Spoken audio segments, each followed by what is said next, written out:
नमस्कार बच्चों, आज हम हिंदी साहित्य का आधुनिक काल देखेंगे और आधुनिक काल में आधुनिक काल की परिस्थितियाँ देखेंगे। तो हिंदी साहित्य के इतिहास को 3 भागों में बांटा जा सकता है: आदिकाल, मध्यकाल व आधुनिक काल।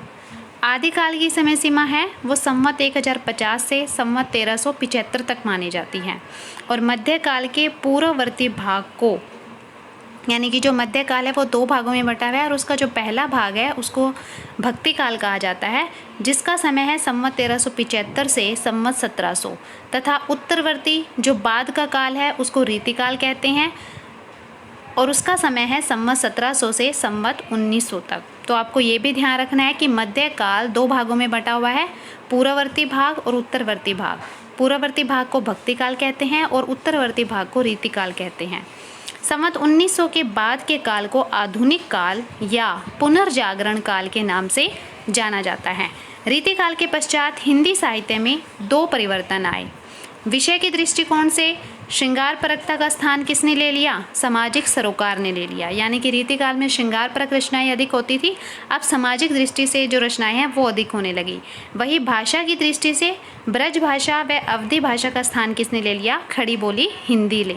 तो ये 2 परिवर्तन आधुनिक काल में बहुत महत्वपूर्ण हुए कि श्रृंगार परकता का स्थान सामाजिक सरोकार ने ले लिया और भाषा, जब रीतिकाल में ब्रज भाषा व अवधी भाषा का प्रयोग किया जाता था साहित्य में, तो आधुनिक काल में खड़ी बोली हिंदी ने ले लिया।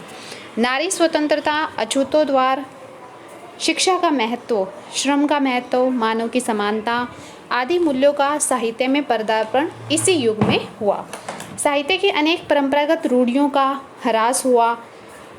कुछ ऐसे ही कारणों से इस युग को आधुनिक काल या पुनर्जागरण काल कहा गया है।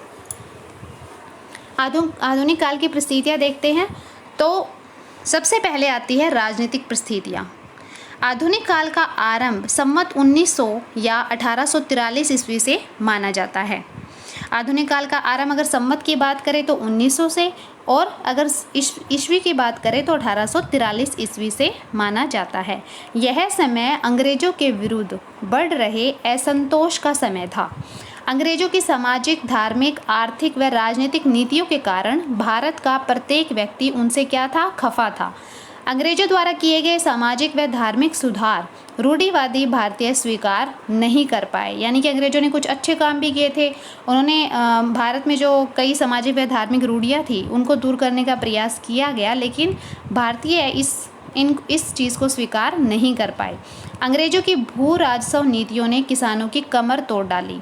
लॉर्ड डलहौजी की लैप्स की नीति तथा लॉर्ड वेल्लेस्ली की सहायक संधि ने अंग्रेजों की साम्राज्यवादी नीति को उजागर कर दिया। वे किसी भी तरह से देसी रियासतों को ब्रिटिश साम्राज्य में मिलाना चाहते थे। कौन? अंग्रेज। अतः 1857 ईस्वी में अंग्रेजों के विरुद्ध का क्रांति का बिगुल बज गया। कब हुआ ये सब? आधुनिक काल में हुआ है। हिंदी साहित्य के अंग्रेजों ने दमन चक्र चलाकर 1857 की क्रांति को तो दबा दिया, लेकिन भारतीयों के असंतोष को शांत नहीं कर पाए। भारतीय अंग्रेजों के विरुद्ध संगठित होते रहे। इसी बीच 1885 ईस्वी में भारतीय राष्ट्रीय कांग्रेस की स्थापना हुई। आरंभ में भले ही कांग्रेस की स्थापना अंग्रेजों के सहयोग से और अंग्रेजों के सहयोग के लिए ही की गई थी, परंतु धीरे धीरे इसका स्वरूप बदलने लगा। धीरे धीरे राष्ट्रवादी नेताओं ने कांग्रेस पर अपना अधिकार जमा लिया। आरंभ में कांग्रेस प्रार्थना के माध्यम से छोटे छोटे सुधारों की मांग करती थी, परंतु बाद में उसने भारतीयों के मूलभूत अधिकारों की मांग करना शुरू कर दिया। वह इसके लिए दबाव की नीति अपनाई जाने लगी। बाद में एक ऐसा समय भी आया जब कांग्रेस ने पूर्ण स्वराज्य 1929 ईस्वी में मांग कर डाली। गांधी जी के आगमन से भारतीय स्वतंत्रता आंदोलन में एक नया मोड़ आया। उनके द्वारा चलाए गए चंपारण आंदोलन, असहयोग आंदोलन, सविनय आंदोलन व भारत छोड़ो आंदोलन जैसे आंदोलन ने पूरे भारत में देशभक्ति की धारा बहने लगी।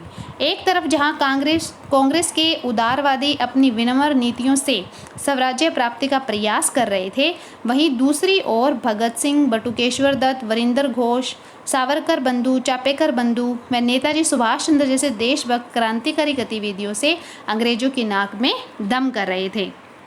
जहां एक तरफ अंग्रेजों के विरुद्ध आंदोलन से पूरे देश में एकजुटता के अनेक उदाहरण मिलते हैं, वहीं अंग्रेजों की फूट डालो और राज करो की नीति के कारण सांप्रदायिक खाई भी बढ़ती जा रही थी, जिसके भयंकर परिणाम भारत की स्वतंत्रता के समय हुए। उसमें हमने विभिन्न जो न केवल भारत की अखंडता को खो दिया बल्कि मानवता के उन मूल्यों को भी खो दिया जिस पर हम गर्व किया करते थे। इस प्रकार की राजनीतिक परिस्थितियों में आधुनिक साहित्य रचा गया, यानी कि आधुनिक साहित्य की ये सभी राजनीतिक परिस्थितियाँ थी उस समय की। आगे अगर हम बात करें तो आर्थिक परिस्थितियाँ के बारे में, तो भारत में इंग्लैंड सरकार की आर्थिक नीतियाँ शोषणकारी थी। उनका मुख्य उद्देश्य भारत के आर्थिक संसाधनों का अधिक से अधिक दोहन करना था। वे यहाँ से कच्चा माल सस्ते दामों में इंग्लैंड ले जा रहे थे और वहाँ पर तैयार माल भारत में महंगे दामों में बेच रहे थे। इसी प्रतियोगिता के सामने भारतीय उद्योग धंधे टिक नहीं पा रहे थे, क्योंकि जो अंग्रेज थे वो कच्चा माल सस्ते में ले जाते थे और यहाँ पर महंगा बेचते थे भारत में। परिणाम स्वरूप भारतीय कारीगर बेकार हो रहे थे और रोजगार की तलाश में शहरों की ओर भाग रहे थे। शहरों में जनसंख्या बढ़ने लगी थी। भारतीय किसान, मजदूर, व्यापारी, कारीगर आदि सभी अंग्रेजों के शोषण का शिकार थे। अतः सभी संगठित होकर अंग्रेजों के विरुद्ध खड़े होने लगे थे। भारतीय अर्थव्यवस्था को दुरुस्त करने के लिए स्वदेशी आंदोलन की शुरुआत हुई। खादी का प्रचार इसी आर्थिक शोषण के विरुद्ध एक रूप था। यानी कि स्वदेशी आंदोलन का मतलब क्या है कि अपने देश में ही बनी वस्तुओं का प्रयोग करने के लिए कहा गया। सामाजिक और धार्मिक परिस्थितियाँ, अंग्रेजी शासन और उसकी नीतियों का प्रभाव भारत की सामाजिक धार्मिक परिस्थितियों पर भी पड़ रहा था। इस युग में दोनों तरफ से समाज सुधार और धार्मिक सुधार की बात होने लगी। एक तरफ भारतीय समाज सुधारक समाज सुधार और धर्म सुधार की अलख जगा रहे थे, तो दूसरी तरफ अंग्रेज सरकार भी भारत की रूढ़िवादी परंपराओं को अवैध घोषित करने पर उतारू थी। लॉर्ड विलियम बेंटिक ने सती प्रथा, कन्यावाद जैसी सामाजिक बुराइयों को अवैध घोषित कर दिया। विधवा पुनर्विवाह अधिनियम पारित किया गया। दूसरी तरफ भारतीय समाज सुधारक भी इस दिशा में अग्रसर थे। कौन कौन से? तो राजा राम मोहन राय, स्वामी दयानंद, स्वामी विवेकानंद, महादेव गोविंद रानाडे आदि ने भारतीय समाज और धर्म की रूढ़ियों के विरुद्ध आवाज उठाई। महात्मा ज्योतिबा फूले ने दलित उद्धार के मुद्दे को प्रमुखता से उठाया और सावित्रीबाई फूले ने शिक्षा के क्षेत्र में सबसे महत्वपूर्ण कार्य किया और महिला विद्यालय की स्थापना की।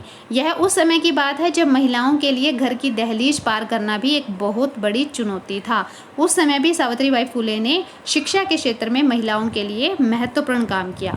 लोगों ने माता ज्योतिबा फूले का मजाक उड़ाया, उनके ऊपर तरह तरह के लांछन लगाए। इसके बावजूद उन्होंने नारी शिक्षा के मुद्दे को इतनी प्रमुखता से उठाया कि आने वाले समय में सभी भारतीय नेताओं व समाज सुधारकों को इसे स्वीकार करना पड़ा। डॉक्टर भीमराव अंबेडकर के प्रयास दलितों, वंचितों, पीड़ितों और उपेक्षितों को शोषण मुक्त कराने और समान अधिकार दिलाने के लिए रहा।